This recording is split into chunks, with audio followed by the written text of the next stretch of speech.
We're looking at a racehorse named Wonder Acute. They called him the Iron Veteran. They did. Yeah. And looking at the stack of research we have here, I mean, racing records, bloodline analysis, biographies, this isn't just a story about a fast horse. No, not at all. If you look at the data, this is really a case study in resilience. It's about endurance and just a literal refusal to acknowledge the biological clock. So our mission today is to figure out how he did it. How does a horse keep fighting when every signal, from his joints to his age, should be telling him to stop? And the answer involves everything from this dramatic, almost tragic bloodline to a very surprising retirement hobby. Oh, we are definitely getting to the hobby. It involves, well, fine art. I still can't believe the art angle is real, but yeah, the sources check out. It's wild. It is. But let's start at the beginning, the origin story. Wonder Acute was born in 2006. And in Japanese horse racing, 2006 isn't just a year. It's a label. What do they call it? The legendary generation. You had superstars like Buena Vista, Transcend. It was an incredibly crowded field of talent. So if you were born in 2006, you were basically starting the game on the hardest difficulty setting. You really were. You had to be exceptional just to get noticed. But that toughness, that ability to survive, it seems like it was written in his DNA. Yeah, let's talk about that. To understand Wonder Acute, you have to look at his sire, his father, a horse named Charismatic. And this is a story that still gives racing fans chills, especially if you follow American racing. Charismatic was a massive deal. He was a Triple Crown contender. Right, I remember this. The 1999 Belmont Stakes. That's the one. He'd already won the Kentucky Derby and the Preakness. He was chasing that Triple Crown sweep, which hadn't been done in decades. He's coming down the stretch, the crowd's roaring, and then tragedy strikes. He fractures his leg. A catastrophic fracture right there on the track, yards from the finish. And usually on a racetrack, a break like that Yeah. it's a death sentence. It often is. But his jockey, Chris Antley, did something just incredible. He felt the injury immediately, jumped off the horse mid-stride while they were still moving, and physically held the horse's broken leg up. He stood there, holding that leg, keeping Charismatic from putting weight on it until the vets arrived. He saved his life. He saved his life. And that is the lineage Wonder Acute comes from. That legacy of survival, of grit, it flowed directly into his blood. That sets the stage perfectly. So he's bred from a survivor. He makes his debut in January 2009, picks up a couple wins on dirt, and then they decide to test him on turf. The Aoba show. And that was the pivot point. How'd he do? He finished 10th. It was a disappointment, sure, but it clarified his destiny immediately. So why is that distinction so important? I mean, to a layperson, running is running. Why did failing on grass matter so much? It's all about physics and biomechanics. Turf racing is often about a burst of speed, gliding. It favors a lighter stride.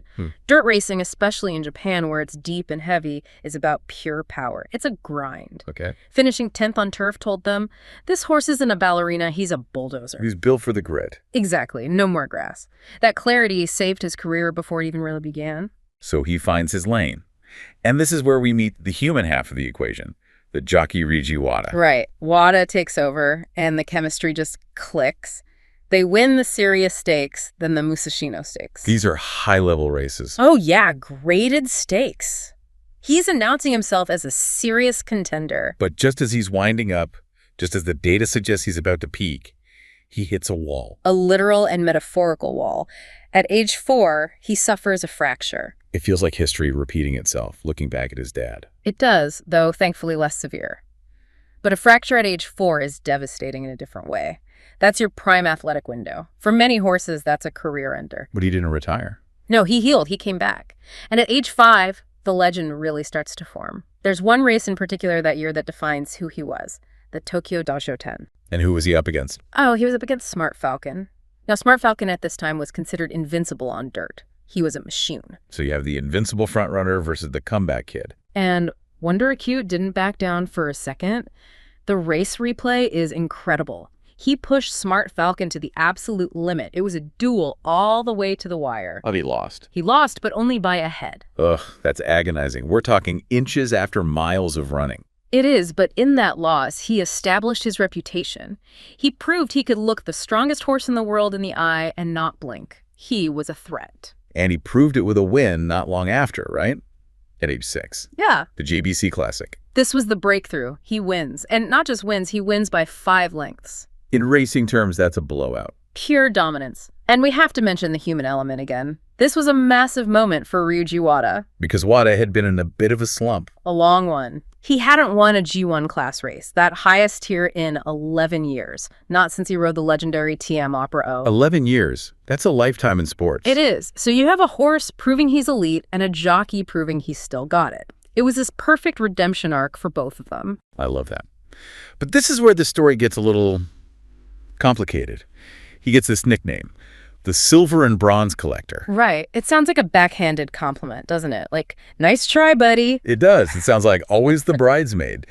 But when I looked at the actual numbers, I realized we have to reframe this completely. We absolutely do. Let's unpack that data. In G1 class races, the hardest races there are, he had 7 second-place finishes. Okay. And a record-breaking 8 third-place finishes. 8 third-place finishes? That is a lot of podiums. It's the most in Japanese history for top-level races. But the stat that really breaks my brain is the Japan Cup Dirt. Oh, this one is wild. Wonder Acute finished second in the Japan Cup Dirt 3 years in a row. 2011, 2012, and 2013. That sounds impossible. Imagine a football team losing the Super Bowl 3 years in a row. It's agonizing. It is, if you only care about the trophy. But flip it around. Imagine a team making it to the Super Bowl 3 years in a row. Incredibly hard to do. Especially in horse racing, where form is so fleeting.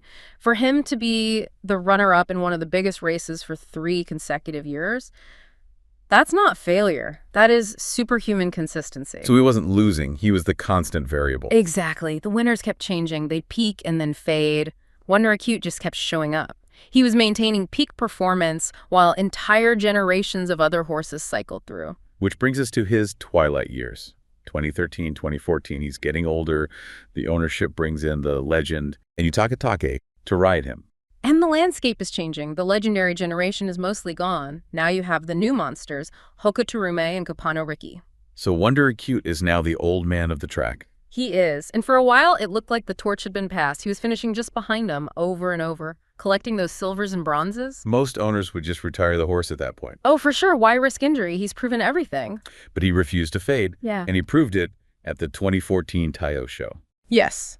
This race was so critical. He defeated Kopano Riki, who was the new king.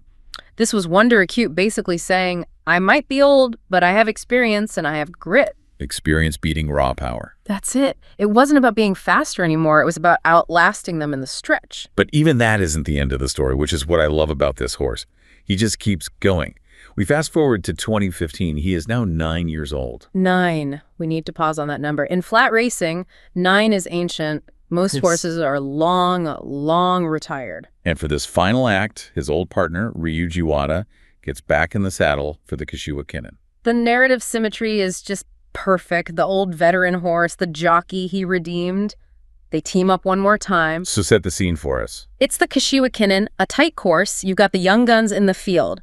But Wonder Acute finds a lane. He isn't running with that explosive burst of a 3-year-old. He's running with pure, grinding determination. He surges. And what happened? He wins. At 9 years old. At 9 years old, Wonder Acute takes the victory.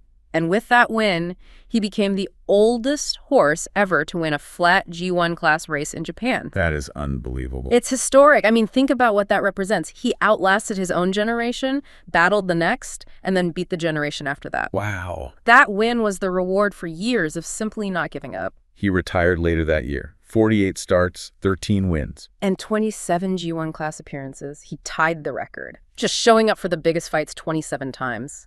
That statistic alone is absurd. Okay, I want to pivot to something a little more personal. What was he like? Because sometimes these high-performing athletes can be, let's say, difficult.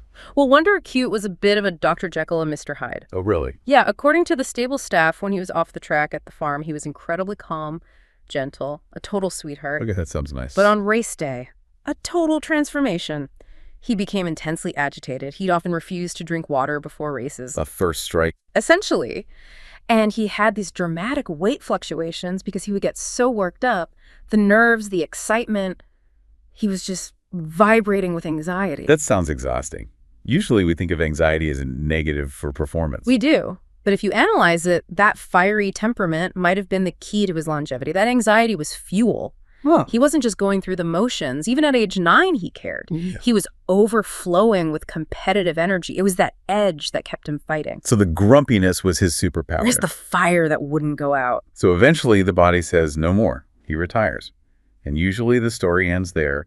The horse goes to a stud farm, lives out his days. And he did do that for a while. But his offspring didn't really make a huge splash. So in October 2024, he was moved to the Yogibo Versailles Resort Farm. And this is where the deep dive gets weirdly delightful. Because Wonder Acute, the Iron Veteran, the gritty dirt racer, is now an artist. I told you this was coming. I'm looking at the notes here and I still half doubt it. He paints. He does. The farm is known for being really innovative with their retired horses, to keep them mentally stimulated. They introduced him to painting. How? How does a horse paint? Please explain the mechanics of this. He holds a special paintbrush in his mouth. And this is the best part. He wears a custom hunting cap, like a little beret, while he does it. No way. A little hat. Little hat. And he creates these abstract canvases. He moves his head, strokes the canvas. It's genuinely fascinating to watch. Is the art any good? Well, art is subjective, right? But the market decides value. One of his paintings was auctioned for 1,032,000 yen. Over 1 million yen. That's what, like 7,000 US dollars? That's serious money. There are even t-shirts with his art on them. That is the best epilogue I could have possibly imagined. This rugged warrior who spent a decade battling in the mud, and now he's wearing a beret and painting masterpieces. It's a beautiful contrast, and it shows that there's life after the battle. It gives him a job, a focus. So let's wrap this up. We started by asking how a horse defies the aging curve. What's the verdict? I think his legacy is defined by his refusal to step aside. He was never the fastest horse in history, not the most dominant, but he was the ultimate survivor. He was the bridge between eras. Exactly. He stood his ground from the era of Smart Falcon all the way to Kopano Ricky. He proved that greatness isn't always about the highlight reel. Sometimes greatness is just the immense difficulty of showing up year after year and refusing to yield. It makes you think about how we define greatness. Thank you so much for watching. If you enjoyed this video, please like and subscribe for more.